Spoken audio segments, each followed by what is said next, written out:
Hey everybody, I have read your practicum logs and your reflective exercise number 2 and provided feedback to you. In your practicum logs, I have given you feedback within Typhon. Your grade is posted through the assigned rubric that's in Blackboard, but to find the feedback, the narrative feedback for development, that's going to be in Typhon. Please take the time to go in and review the feedback that's been provided to you in Typhon related to your success with your practicum logs. It is so important that you continue to polish this process and become more aware and more compliant with following the post-it rubric. I want to remind you that the purpose of your practicum logs is for you to demonstrate how your established goals and objectives from 623 are connected with intentional practice in your practicum setting. So how do your goals and objectives, how are you actualizing those goals and objectives in the practicum setting? So those are your experiences. That should be in your supportive narrative section. In that supportive narrative section, you should not just have time on task kinds of things. This is where I went and this is what I did. You need to be sharing your self-reflection. The times in meetings that you thought, oh wow, I didn't know that, or wow, I would never say that. Those aha moments, the pearls of wisdom, the things you're gleaning from this experience, not just the logistics. That should be in your supportive narrative section. The last piece of this is in the application section. Your application section should clearly connect with how you have used your experiences and how they apply to the ANA scope and standards for a nurse administrator. In addition, you need to connect those concepts with the ANA and your experiences with things prior learning, with things that you already knew from prior academic work. Maybe you went to a finance meeting during your practicum setting. In your application section on your practicum log, that's where you would discuss, when I took the finance course at Liberty, this was a concept we covered, and I saw the nurse leader in this meeting demonstrate knowledge of that.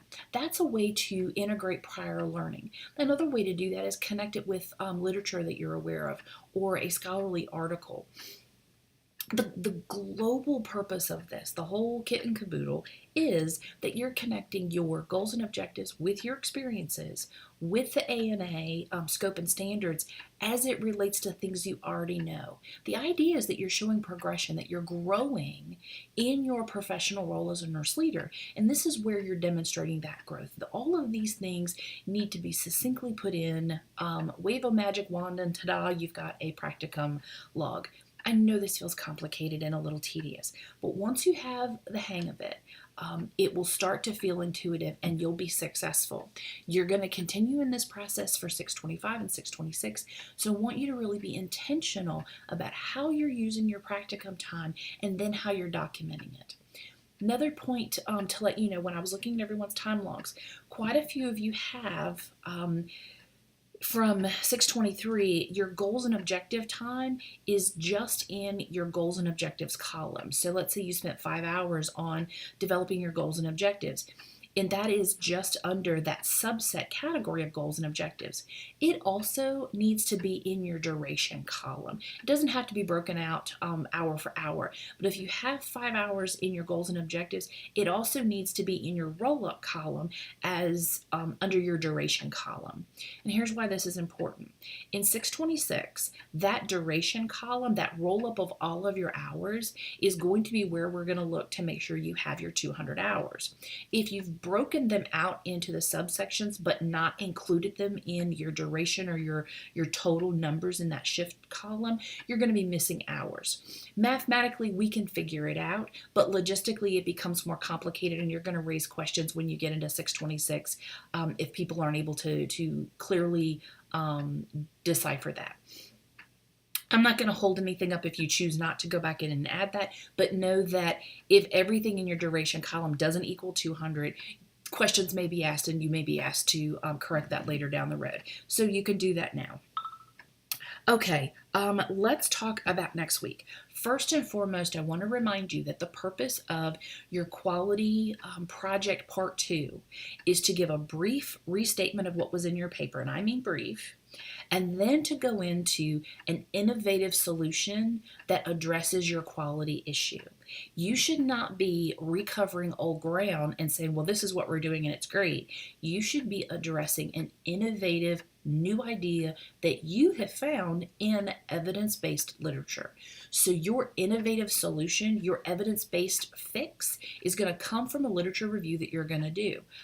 You should be doing that actively this week so that you can design your PowerPoint. Your PowerPoint is a voice over PowerPoint. You should know that the instructions in the rubric are telling you that 10 to 12 minutes is the max time. Please be thoughtful in how you concisely explain your ideas. A good rule of thumb is a minute per slide. So if you are going to cover your topic in 10 to 12 minutes, think about 12 to 15 slides. That's going to give you a good yardstick for, am I staying on task? And my encouragement is that you design your slides first, you make them aesthetic, you add charts, you add graphs, you make them kind of drive the engine, and then you add your narrative piece. Know that if you have a Mac, there are sometimes integration issues when you make voiceover PowerPoints and try to add it to YouTube. There are special instructions on your assignment sheet that give you some alternatives if you're struggling with Mac integration. Normally, it is a Mac version that has the brand new Word package on it. There's just a glitch that's in there. Apple knows about it. The Word folks, Microsoft knows about it, and no one has been able to figure out how to fix it. So know that if you have a Mac, just make sure you read those instructions because there's an alternative way that you can do this if you have to. Okay, 10 to 12 minutes. Be concise. Plan your time appropriately. Be innovative as you do this. Last thing to note. When you load this onto YouTube, it's going to take a little while. Normally my videos to you are about 10 to 15 minutes. When I load them, it can take 20 to 30 minutes to get them onto YouTube. And that's just because they're compressing the files and they're making it fit on their servers and they're sorting out all the formatting. Be patient with it. If you are faithful and you're only doing 12 minutes, you will not be pulling your hair out. If you try to load a 20 or 30-minute video, it's going to take forever, and then I'm going to have to watch it, and I will not be happy.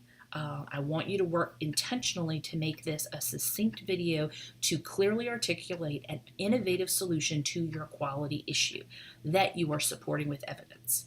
Okay. I think that's it.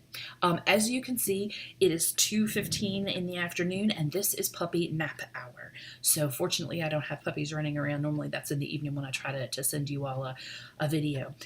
Folks, we're just over the halfway point. If you are struggling, if you have questions or concerns, I know that virtual learning can feel kind of isolative and like you're on an island all by yourself. Know that you don't have to be. I'm happy to chat with you, talk with you, answer questions, and address concerns. If you have questions about feedback that's been provided to you on your assignment, touch base. Let's talk through them so you have clarity as you move forward. My hope is that as you go through this course that you are learning and you're polishing your ability to not just write in APA formatting, but to analyze and synthesize and develop new ideas in a way that reflects graduate learning. You're working on a degree that less than 7 to 8% of all the nation's nurses have. This is big stuff. So if you feel like you're being stretched, that's a good thing. That means you're growing and you're getting what you've invested into this program. Know that I'm here to support you in that process. If you guys have any questions, know that I'm here. Remember to use the Ask the Professor link if they're general questions about how do I find or what do I do with this. Personal questions about your grade or performance, send those to me by email and we'll get together and chat about things. I hope you guys have a great rest of the week. Take care.